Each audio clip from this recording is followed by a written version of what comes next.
altered my theatre company was my cousin was murdered in really tragic circumstances, and it really made me reevaluate everything.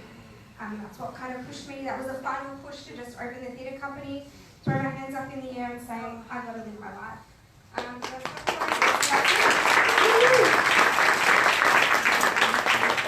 Wow, I don't know if I can. I'm Melinda Sullivan, Director of Melbourne My Style Publication and Creative Media Agency. So I studied fashion. I worked predominantly in pattern making at Garfunkel for 5 years with one of my colleagues who's here tonight, Roger Grinstead. I also studied voice at the Victorian College of the Arts. Music's always been my passion though, I've always loved music. So I worked as a pattern maker in the pattern making team for 5 years. Then I worked in marketing for Maya for many years. Then I left that and had 2 sons. I've got 2 sons, James who's 16 and Riley who's 13. So I pretty much gave it all away for a while to focus on family, and then one of my sons went through a lot of tragedy when he was at school. He was bullied to the point where he lost his ability to speak, and that affected me tremendously. So I ended up having counselling and seeing a psychologist myself to deal with it. I would watch him, drop him off every day and watch everyone pretty much run away from him, treat him like a freak. And that affected me a lot. So then I thought, we took the family to Italy for 5 weeks, and when we came back we said, we need to change things. So we pulled him out of school, sent him to a new school, and it's pretty much turned his life around and mine. I went back into studying fashion again, more styling. So I started personal styling, and then from that my sister said, why don't you start doing creative writing as well? You've always been an amazing writer. And then I started my publication, and then I got asked to shoot a few fashion campaigns and do styling. And Todd Anthony over here joined me in my business, and we worked together, we're partners, and Sam Tabone over here, he shoots a lot of our campaigns, and we've started doing events together. So we all freelance together, and it's become bigger than Ben-Hur, and it's my passion, and do a lot of work with Helen as well. Thank you, Helen. And I love you. That's my story. So my business is helped a lot.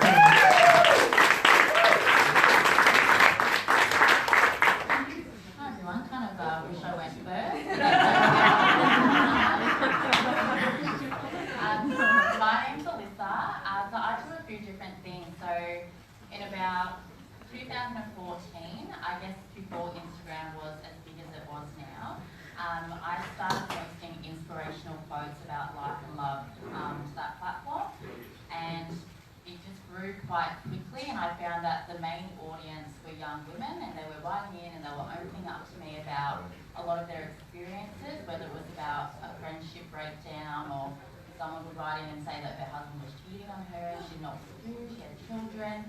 So being quite young, I think it was difficult because I didn't think that they understood that I was so young, and I didn't feel that I was the right person to be able to give them that advice. So growing up, my dad was never around, so I was raised by an amazing, strong, inspiring single mother, and I had a really close relationship with my grandfather, who basically encouraged me to find my passion, which I found was reading and writing. And upon one of my last visits to him, he mentioned to always inspire other people to do good things and bring people together. So throughout my life, I knew that that's what I wanted to do. I just didn't know how, I didn't know when, but I knew that it would happen. So I kept on writing. I never did it for anything other than just to inspire other people and just make them feel less alone. So yeah, posting to Instagram, I found that the community grew quite quickly, and we now have over 13,000 followers on that page. And it's not about the followers, but it was just that a lot of people were reaching out and feeling comfortable enough to ask me for advice. So I started years ago, my go-to gal, and it was just a private Facebook group, and the idea was that if I wasn't the right person to give other women advice, or if I couldn't attend to them straight away, I wanted them to be able to rely on each other. So that was the idea. So very quickly that grew. Women would join, they would ask each other for advice on different experiences and emotions, and I found that that was so important because we often feel that we are very isolated in what we're going through, but the reality is that we are just so united when we come together and we open up and we talk about things. And so from there, a lot of friendships started forming online, but women were telling me that they hadn't met in person yet. So with zero events experience, I decided that I needed to do something. So it just started with letting people know that I was going to be at this bar on the weekend. If you want to come and meet up, you're more than welcome. Or we're going to be at this cafe as well. If you want to come and join us, feel free. And then basically over the past 2.5 years, I now run my go-to gal alongside a full-time job in marketing and with an event styling business that I started earlier this year. And we've hosted over 10 events for over 800 women here in Melbourne. We've partnered with the likes of Bumble and a lot of amazing brands in the country. So yeah, very grateful for the experience, and I think my aim is just to bring as many women together as possible. That's it.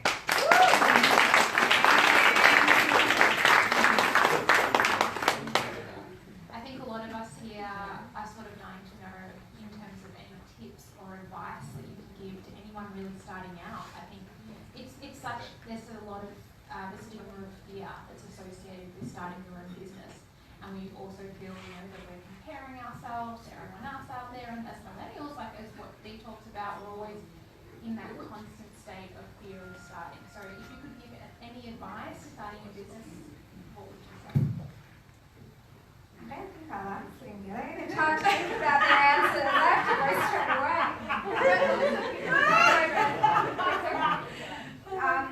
One thing I would say, for me, I think obviously what I do is slightly different. It was more a matter of for me it's a matter of having self-belief. I think it's scary. When you're going to start your own business, no matter what it is, it's terrifying because you're investing your time. For me, I also invested a lot of my own personal money. My family invested some money in there as well. And it's like, if this fails, where does that put me? Exactly. But what you need to work over is, if I believe in myself enough to think that I'm capable of running this business, to have gotten myself to this point means something, because I'm a firm believer that you're your own worst critic. And so if you can get yourself to a point where you believe in yourself enough to open your own business, then confidence for me is the key. And it's something that has translated throughout my whole life. No one will believe in you if you don't believe in yourself. Why am I going to buy something off you if you're not willing to promote, if you're not promoting it and not confident in it within yourself? And it shows. It really does. People pick up on those vibes very, very quickly. So my main thing, and something that's echoed throughout for me, has been self-confidence, self-belief, understanding that if you've got yourself in a position to feel you can start your own business, that doesn't come overnight. People don't just wake up and go, I'm going to start my own business today. There's thought, there's study, there's lots of work that goes behind the stage, but for me anyway. But you need to have that self-belief. And I think that is a real big focal point, and that self-belief and self-confidence for me is where it all started. And as long as that continues, I think you've got a pretty good start for a successful business.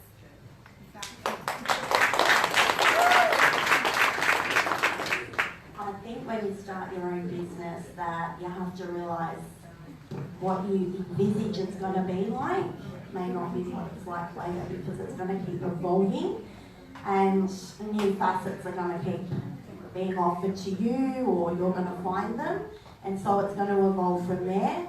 You are going to get lots of knockbacks, especially in my business. It's all about networking, which is why I'm here.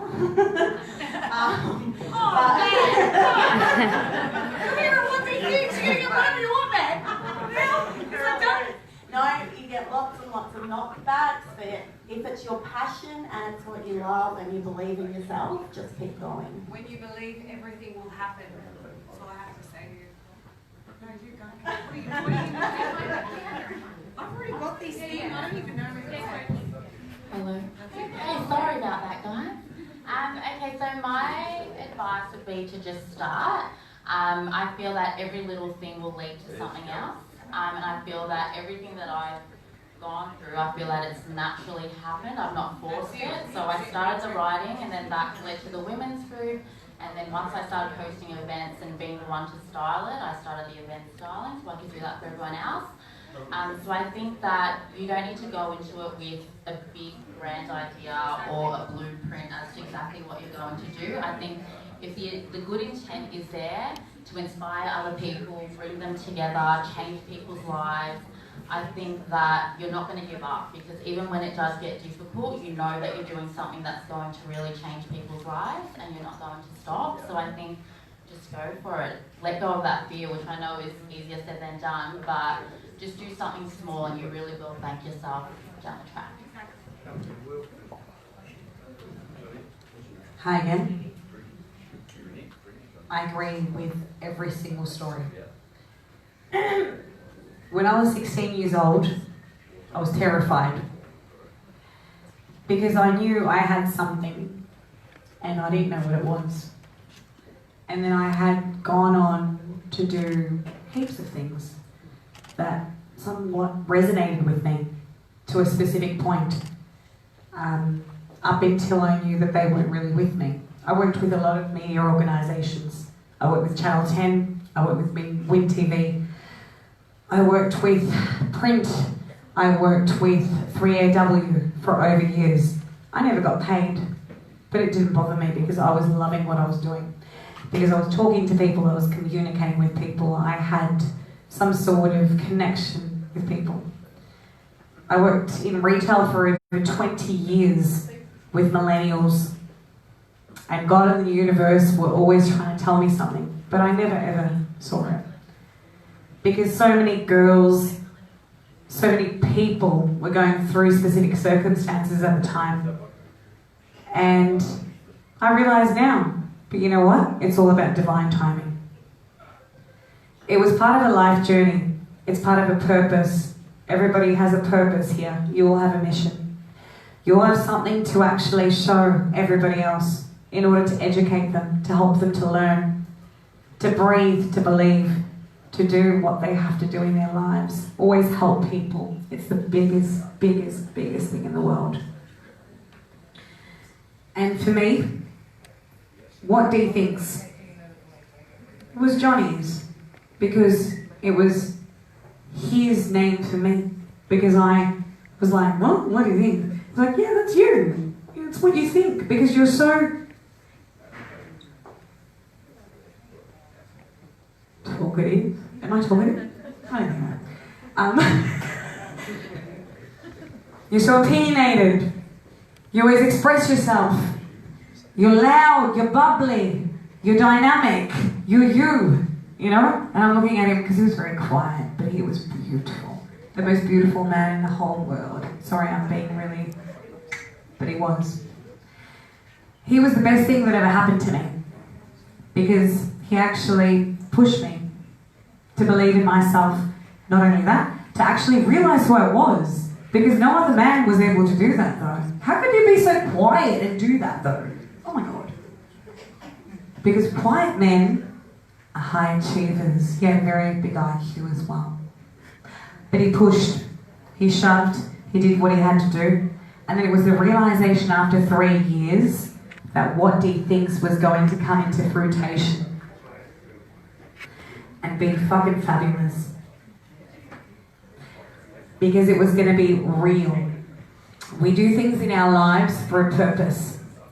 Everything that you beautiful ladies have done in your life have purpose, to help people. And that's what Dee Thinks stands for. We need to help people. We need to educate people. We need to bring people to the surface.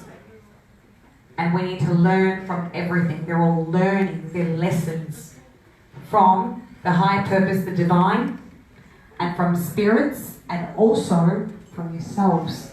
They're in order for your souls to grow and to prosper and to become amazing individuals. Because you know what? You're going to feel so much more happy when you do that. It's going to give you that insight. It's going to give you that wonder. It's going to give you that purpose in life. Because everything in your life has some sort of meaning. When they've said to you, okay, everything happens for a reason. I've always hated that. Right? I have. But there is some truth to that.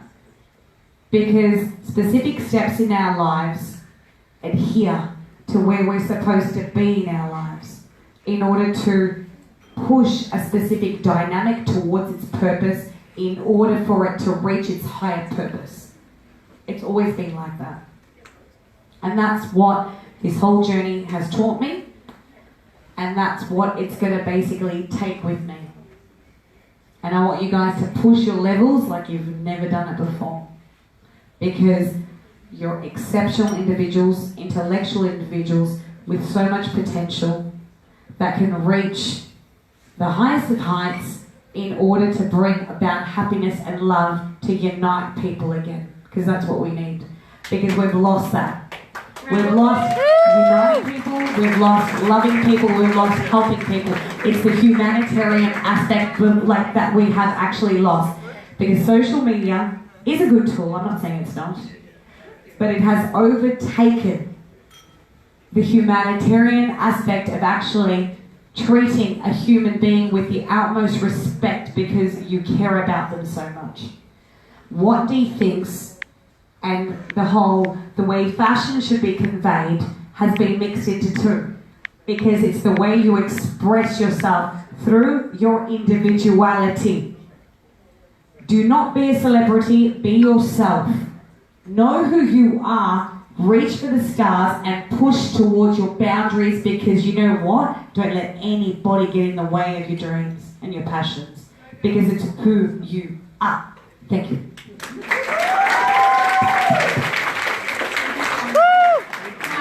We're running out of time a little bit, but I do think it's very important for my last question. Obviously, social media plays a massive part in all of our lives, and as you're starting this business, you know that it's not millennials. That's pretty much what we all use. I think it's important to sort of give the message in terms of protecting our mental health, right? So, any advice that you can please give how to protect our mental health in this digital age? So something I will say, which is what we spoke about at one point. Social media has been very interesting for me with regards to my business. Personally, in my personal life, when I was a little younger, when I was around like 18, 20, right up until about 22, I was very fixated on social media, very fixated on how many likes did I get, how many comments did I get, how many people saw this, does my stomach look fat on this angle, does this look that way, does that... and as I matured, and I think it did have a lot to do with certain life experiences, I realised that why do I need validation from other people? But I think I'll look at other speaker in mental health. Something I do want to say, and I really, really want to emphasise for people in their own businesses, is that social media and success on social media does not translate to real life success. That's it. That's it. And that's something that is very true for me. If you go onto my theatre company's Instagram, Facebook page, it's not got millions of likes and thousands of followers. My very first show, I ended up getting about 800 people through the door over 3 nights. And it was really interesting because the first night I had about half of a full theatre, and the next show I had a full theatre, and that was through word of mouth. Not social media, not posting, not paying to promote a post, it was through interaction, face-to-face interaction. And something that millennials have lost is the power of people. That's the power it! of people It's so true. translating It's so and saying, true. hey, did you see this great thing I bought? Or, you know, seagulls at St. Kilda dressed me today. Do you see how great I look? I mean, You do. you look amazing.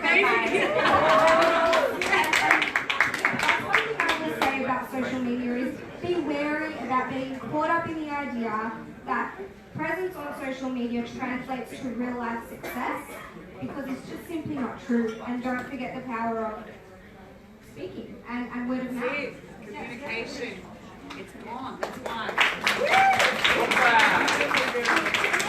I'm going to talk about something different. I'm going to talk about celebrities and influencers on social media and why we shouldn't look too much into what they're wearing, what they're doing, because most of the time they're given it, they meant it. We can't have that. We can't have the $5,000 dress for $1. We can't have the, I don't know, $7,000 borrowed Bulgari earrings. We have to create our own style and be happy within ourselves. And just find what suits you, what makes you feel happy. You want to wear hot pink shoes with green snakes all over them, wear them. As long as you're happy and you don't need acceptance from anyone other than yourself.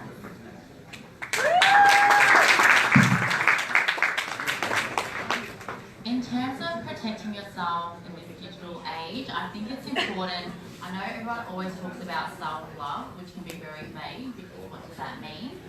But I think it's about reminding yourself what you're proud of yourself for. So something that I did a couple of years ago, because I am a very self-conscious person, despite using social media quite a lot for my own businesses. I really struggle with my confidence, so I would make an Instagram account, look at other people's accounts, absolutely hate features of myself, hate my life, I delete it, make another account, and I just kept getting caught in that cycle. But then after a while, I actually sat down. I know this sounds cheesy, but I wrote a letter to myself, and I basically addressed what I was proud of myself for. And I think if you do that, you really reflect on what you've achieved so far, and I don't know, it just gives you a moment to really appreciate who you are and where you are at in life, and you just forget about all those little things that you tend to fuss over, like social media uploads and what everyone else is doing. And then I think just throwing yourself really passionately into what you love, I think you need that distraction, and I think that's the best distraction that you can have from being caught up in social media in this digital age. So I think chase your dreams. I think that's just so important, because you'd rather occupy yourself with that than being glued to your phone rather than everyone else's life. Amazing. That is all we have time for. Can you please have a round of applause? A big one though, like a big one. I can't hear. If you can't hear, no one can hear. Thank you to my beautiful guests and ladies. Thank you for coming. It really means a lot to me. Oh, what do you mean? Thank you. Don't forget to Inspirational stories. Beautiful stories. Is there a takeover because I can't do it? Alright, so don't forget tonight that half of the proceeds of the t-shirts that you buy this evening will go to the WDT Mercy Hospital. There are goodie bags for you. Grab a raffle ticket. I will be announcing some prizes. Stick around. There'll be music. And make sure you head... I'm getting... Please buy t-shirts and caps. Please, so we can donate these funds to WDT Mercy Hospital Palliative Care, please. Thank you. Sorry, I'm just like, the graffiti, they're amazing. Like, amazing. Like, you wouldn't understand. The girls are waiting. They're bored. They need something to do. So come on, help. Thank you so much for your patience. You've been incredibly patient. One more round of applause and you can go to your drinking, dancing, eating, Thank you, my beautiful ladies.